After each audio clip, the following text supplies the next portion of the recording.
सियासत की सरगर्मी और बदलते मौसम का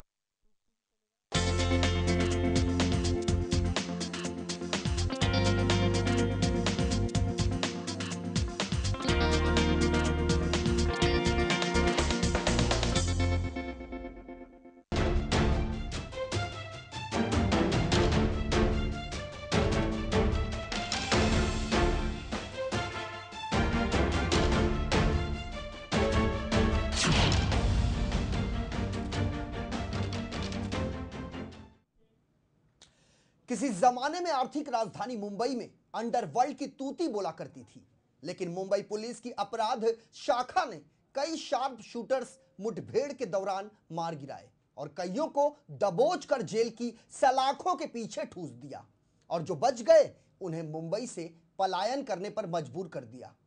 क्राइम ब्रांच के जाबाज अधिकारियों ने अंडरवर्ल्ड की कमर तोड़ दी, जिसके लिए उनकी जितनी तारीफ की जाए कम है। आज हम बात करेंगे माया नगरी मुंबई के उन गली के दो गुंडों की, जिन्होंने देखते ही देखते जरायम की दुनिया में आपराधिक गतिविधियों का साम्राज्य खड़ा कर दिया। लेकिन कहते हैं ना कि अपराधी कितना ही शातिर क्यों ना हो, उसका इंतजार करती हैं जेल की सलाखें।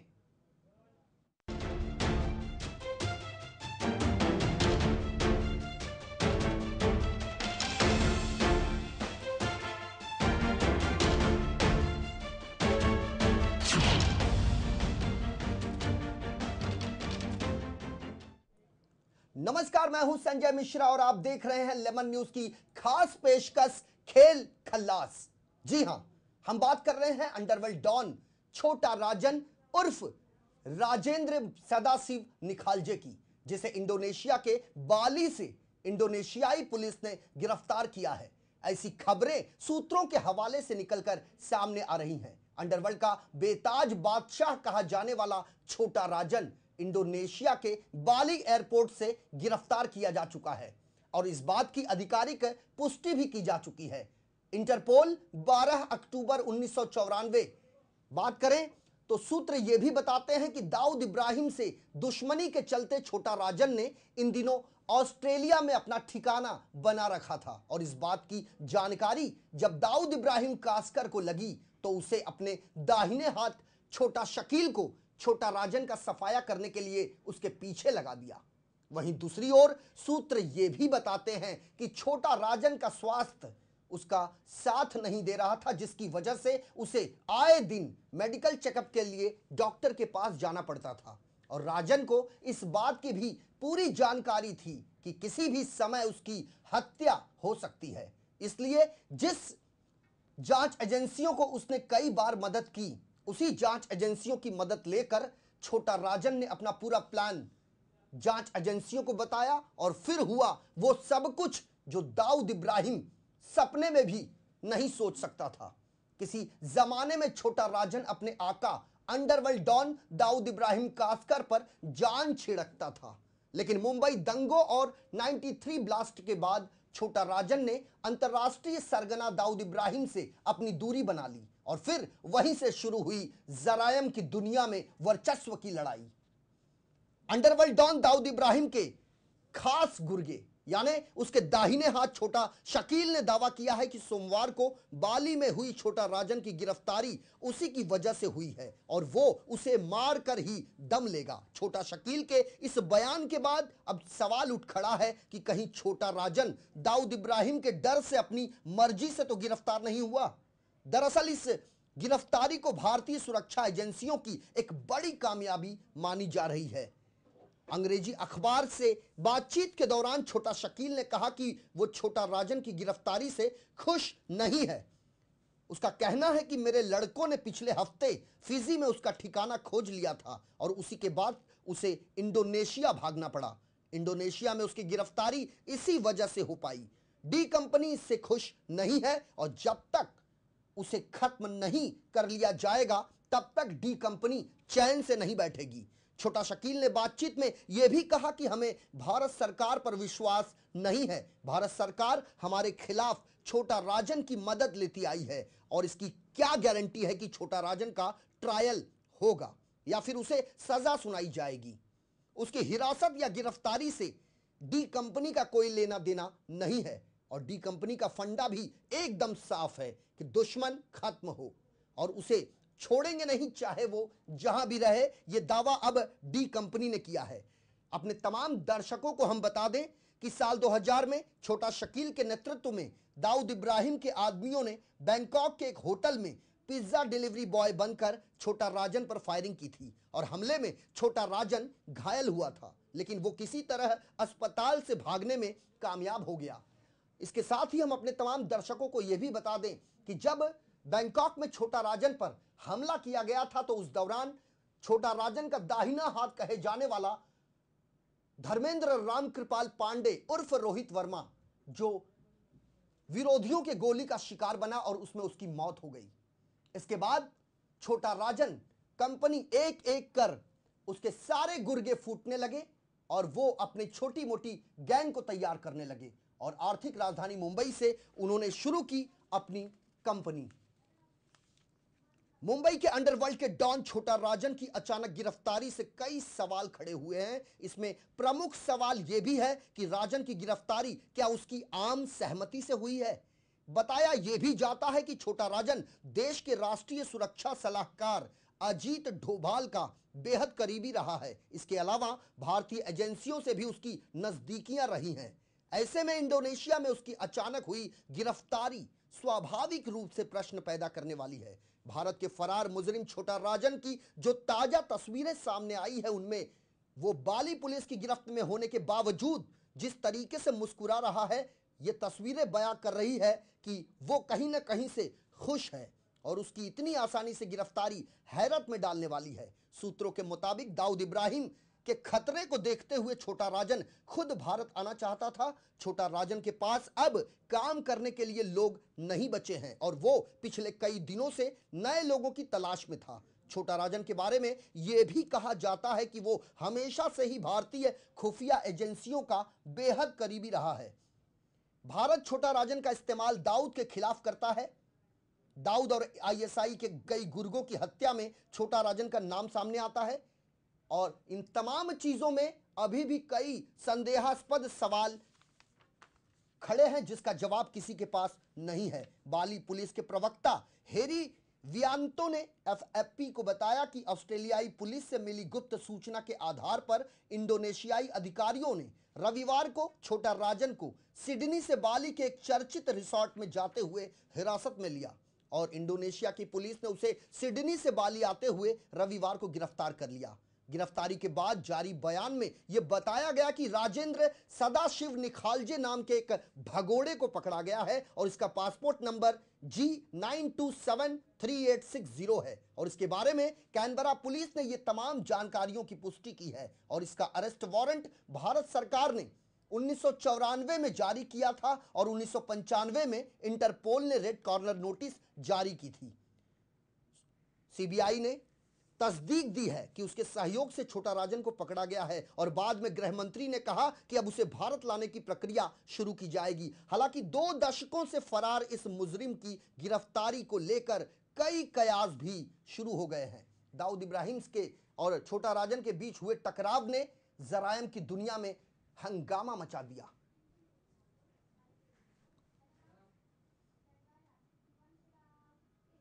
तो छोटा राजन को तो गिरफ्तार कर लिया गया है, लेकिन क्या अब उस सरगना को भी गिरफ्तार किया जा पाएगा? यह एक बड़ा सवाल खड़ा हुआ है। मुंबई के गलियों से निकले 2 गुंडे जरायम की दुनिया में बेताज बादशाह बनकर उभरे। इन दोनों के नाम है, पहला दाऊद इब्राहिम कासकर और दूसरा छोटा राजन उर्फ राजेंद्र सदाशिव निखालजे। दुश्मन मुल्क से, पाकिस्तान से हाथ मिलाकर हमारे देश से गद्दारी कर कर हमारे देश पे तबाही मचाई, इस तरह के ब्लास्ट करवाए, इसलिए मैं उनसे अगेंस्ट हुआ। मिसाल के तौर पर मिर्जा बेग है, मिसाल के तौर।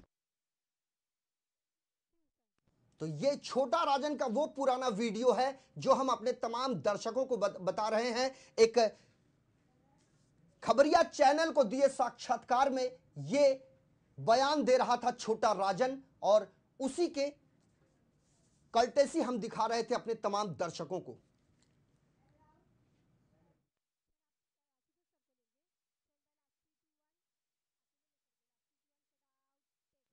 तो छोटा राजन की गिरफ्तारी की जा चुकी है और इसकी आधिकारिक पुष्टि गृह मंत्रालय ने की है। पहले तो यह कहा जा रहा था कि गिरफ्तार किया गया शख्स कोई और है, लेकिन बाद में इसकी पुष्टि हुई कि जिस शख्स को गिरफ्तार किया गया है दरअसल ये वही अंडरवर्ल्ड सरगना छोटा राजन है, जिसके नाम से आर्थिक राजधानी मुंबई के बिल्डर्स, फिल्म डायरेक्टर, फिल्म निर्माता, निर्देशक तमाम लोग कांप जाते हैं। चूंकि कई बार पैसों की वसूली, अवैध रूप से पैसों की उगाही हो, हत्या का प्रयास हो, तकरीबन 60 से अधिक मामलों में वांछित छोटा राजन आखिरकार पुलिस हत्थे चढ़ ही गया है। बहरहाल उसे जल्द ही भारत लाने की प्रक्रिया शुरू है और इसी खास विषय पर हमारे अपने सहयोगी अवनिंद्र आशुतोष हमसे स्टूडियो में जुड़ रहे हैं। अवनिंद्र, आपसे यह जानना चाहते हैं कि यह कितनी बड़ी सफलता मानी जा सकती है भारतीय सुरक्षा एजेंसियों की और जांच एजेंसियों की? सबसे पहले तो संजय आपको बताना चाहेंगे कि जब इस खबर की पुष्टि हो गई तो बिल्कुल अचंभित होने का एक मामला सामने आया कि हर किसी ने महसूस किया कि छोटा राजन ने जिस तरह से अपना साम्राज्य बनाया था, अब वो जिस तरह से अकेला पड़ता खुद को महसूस कर रहा है।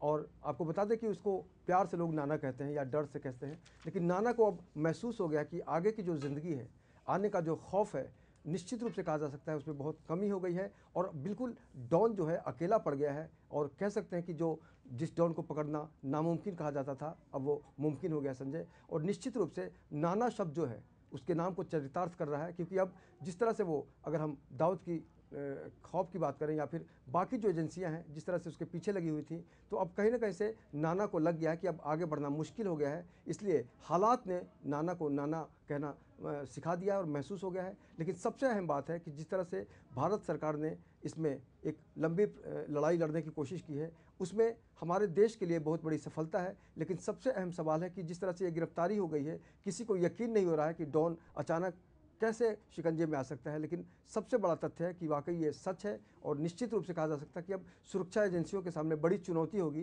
कि वाकई छोटा राजन को लाके किस तरह से प्रक्रिया को आगे बढ़ाई जाती है। अगर हम महाराष्ट्र के मुख्यमंत्री की बात करें तो उन्होंने भी साफ कह दिया है संजय कि अगर वो छोटा राजन आता है हिंदुस्तान तो हम भी उसके लिए कहीं ना कहीं से न्यायिक हिरासत बिल्कुल। चूंकि अवनिंद्र मुंबई से ही निकला हुआ ये एक आम सा गुंडा देखते ही देखते जराइम की दुनिया का बेताज बादशाह बन गया। मुंबई के चेंबूर स्थित तिलक नगर में किसी जमाने में वहां पर जो मुंबई के शब्दों में भाईगिरी कहा जाता है, उन तमाम आपराधिक गतिविधियों में असामाजिक तत्वों के साथ उसकी हमेशा मौजूदगी देखी गई है और देखते ही देखते ये एक इतना बड़ा एम्पायर खड़ा कर लेगा ये किसी ने नहीं सोचा था। लेकिन जिस तरीके से खबर ये भी आ रही है अवनिंद्र कि ये वाकई गिरफ्तारी थी या फिर उसने अपनी गिरफ्तारी का ये पूरा का पूरा स्वांग रचा।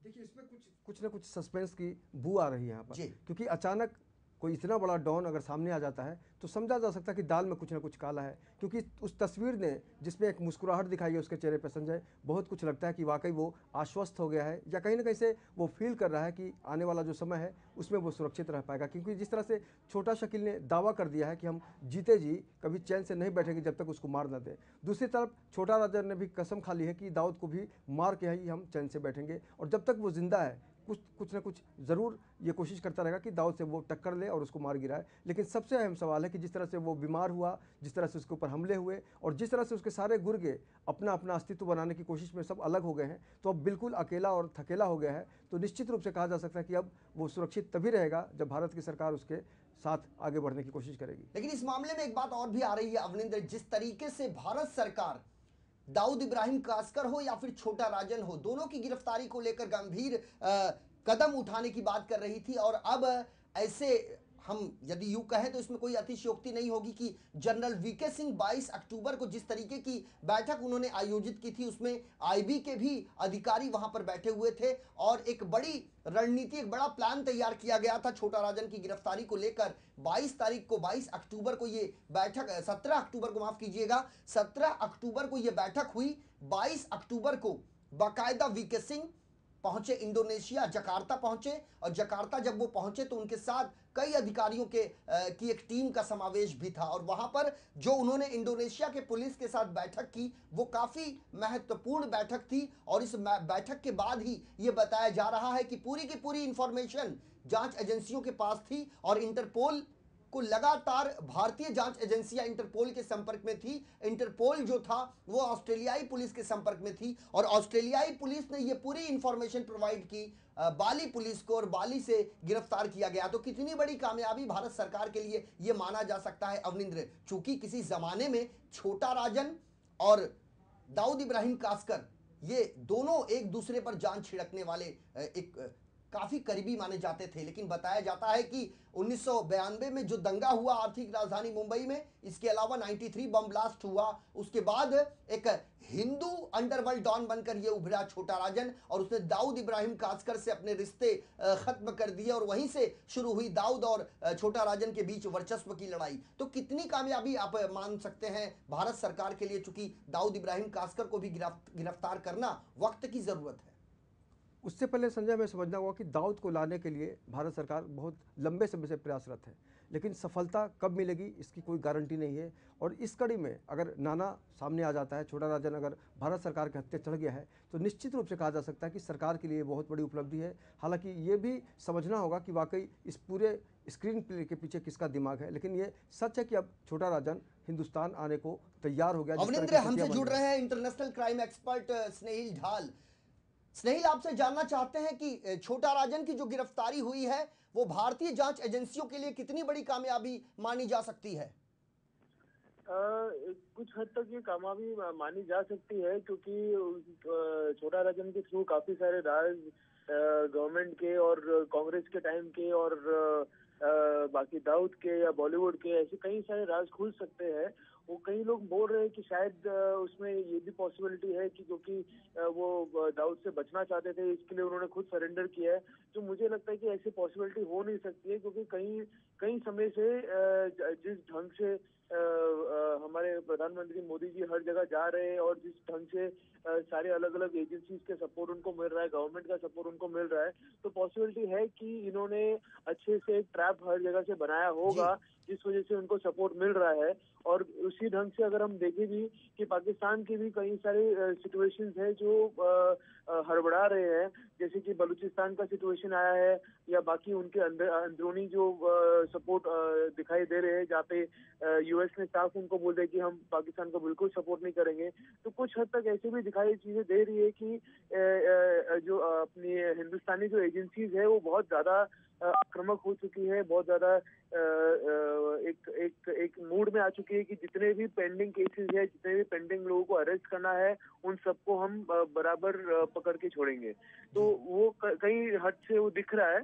तो मेरे ख्याल से शायद इंडिया की में बहुत अचीवमेंट है और कोई दिन दूर नहीं कि शायद दाऊद भी कहीं पकड़ा जाए। स्नेहिल आपसे जानना चाहते हैं कि जो भारत के राष्ट्रीय सुरक्षा सलाहकार हैं अजीत डोभाल साहब, उनका काफी करीबी माना जाता रहा है छोटा राजन। चूंकि यदि दाऊद इब्राहिम कासकर की बात करें तो आज दाऊद सिर्फ भारत के ही मोस्ट वांटेड के लिस्ट में सबसे ऊपर नहीं है, बल्कि अंतर्राष्ट्रीय स्तर पर उसे काफी आतंकवादी का भी दर्जा दिया गया है दाऊद इब्राहिम को। तो अजीत डोभाल का करीबी होने के कारण कहीं छोटा राजन ने आत्मसमर्पण तो नहीं कर दिया? क्योंकि सूत्र ये बताते हैं कि दाऊद इब्राहिम से काफी डरा और सहमा था छोटा राजन। पिछले 1 साल में उसके इस गिरोह में किसी सदस्य ने अपनी सदस्यता नहीं ली थी और अलग थलग पड़ गया था छोटा राजन। उसका स्वास्थ्य उसका साथ नहीं दे रहा है, प्रतिदिन उसे डॉक्टर के पास जाना पड़ता है मेडिकल ट्रीटमेंट के लिए। तो क्या माना जाए कि इन तमाम चीजों से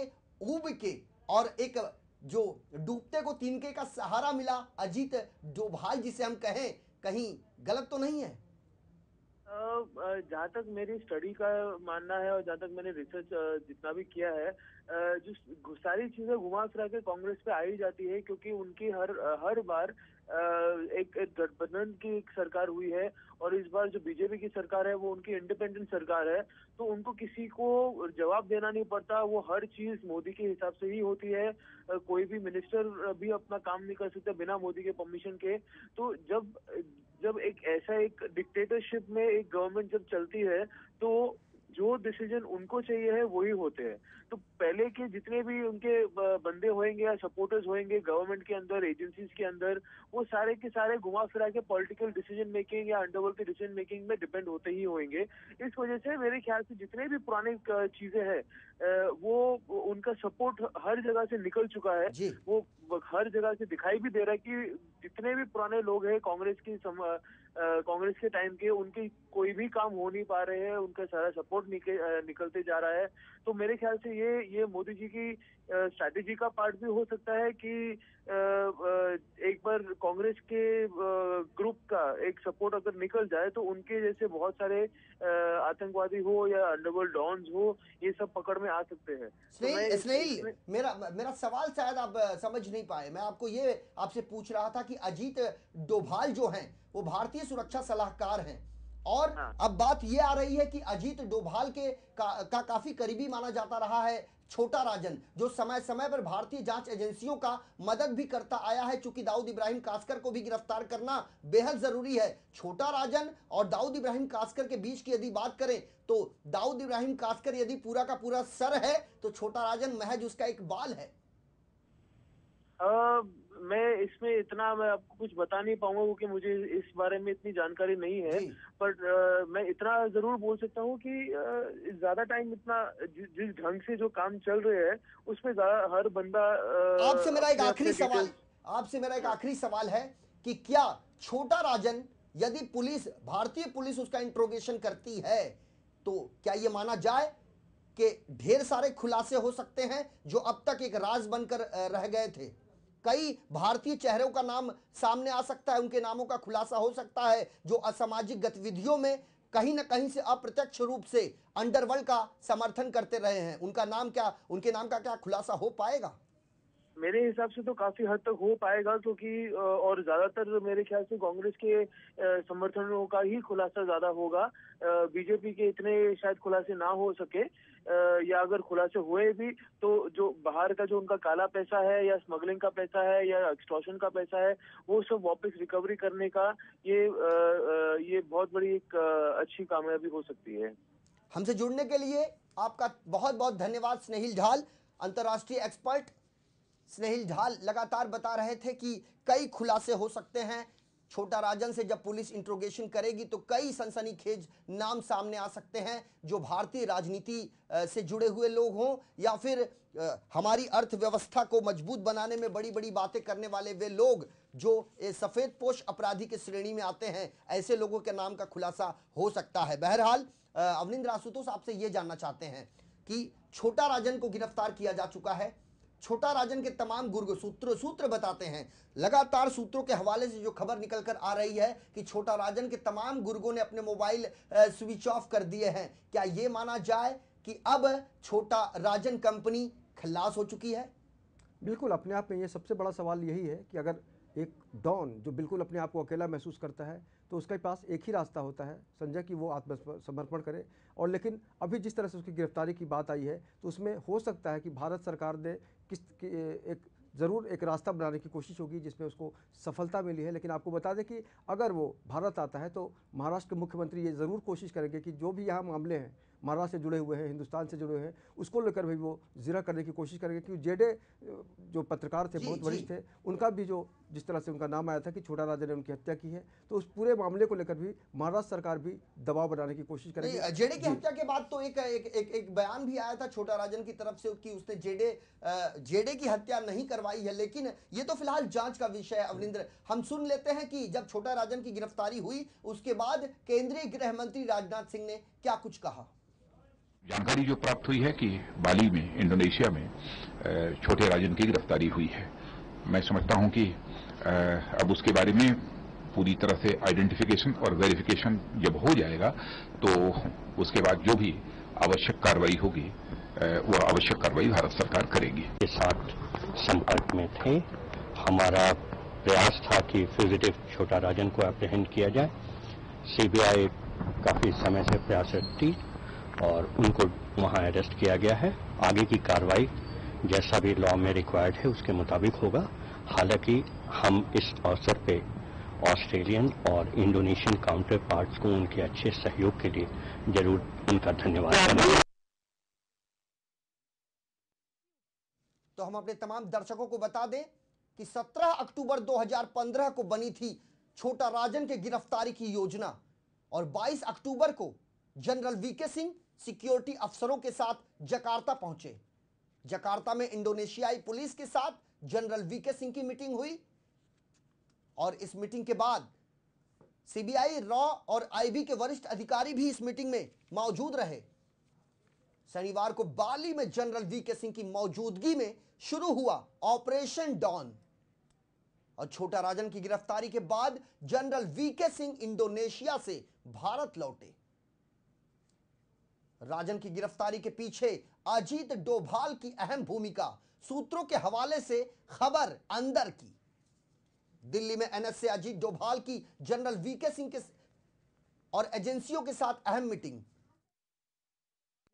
कि रॉ का जो कंट्रोल रूम था वो छोटा राजन की गिरफ्तारी को लेकर सक्रिय था। पल पल की जानकारी एक दूसरे से बांटी जा रही थी और लगातार भारतीय जांच एजेंसियां इंटरपोल के संपर्क में थी और इसी के साथ साथ ऑस्ट्रेलियाई पुलिस और इंडोनेशियाई पुलिस के भी संपर्क में थी। अंततः छोटा राजन गिरफ्तार किया जा चुका है। बड़े संक्षेप में जानना चाहेंगे अवनिंद्र आशुतोष, क्या लगता है आपको कि छोटा राजन की जो गिरफ्तारी है ये वाकई गिरफ्तारी थी या आपको लगता है कि आत्मसमर्पण? चूंकि सूत्र कई चौंकाने वाले खुलासे कर रहे हैं और अब तक जो चीजें सामने आई है कि सब कुछ समाप्त हो गया था, छोटा राजन के सामने कोई विकल्प नहीं था और ऐसे में एक बड़ा डर दाऊद इब्राहिम कास्कर का उसे सता रहा था कि दाऊद इब्राहिम कास्कर का दाहिना हाथ छोटा शकील उसकी किसी भी समय हत्या कर सकता है। स्वास्थ्य भी उसका साथ नहीं दे रहा था।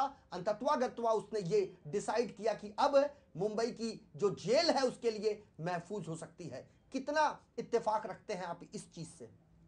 अभी तक जो भी खबरें सूत्रों के हिसाब से अगर सामने छन के आ रही संजय, तो ये अनुमान लगाया जा सकता है कि वाकई एक डर ने जिसने दुनिया को डराने का काम किया, अब वो खुद डर गया है। स्थितियां बहुत बदल गई हैं क्योंकि वक्त एक लंबा गुजर चुका है। लेकिन मोदी सरकार को भी यहाँ पर आपको देखना होगा कि मोदी सरकार ने भी ये जवाब देने की कोशिश की है बाकी विपक्षियों को कि आपने जो काम नहीं किया वो हमने करके दिखाया है। और निश्चित रूप से कहा जा सकता है कि ये जिस तरह से गिरफ्तारी हुई है सबको अचंभित करने वाली है और ज़रूर ऐसा महसूस किया जा सकता है कि इसके पीछे कहीं ना कहीं से अजीत डोभाल का पूरा दिमाग है और पूरी जो तैयारी हुई है, जिस तरह से वीके सिंह गए हैं और डॉन का पकड़ा जाना सामने आया है। कुल मिलाकर ये भारत सरकार के लिए एक बड़ी कामयाबी कही जा सकती है। बहरहाल हमारे इस खास पेशकश में हमसे जुड़ने के लिए अवनिंद्र आशुतोष आपका बहुत बहुत धन्यवाद।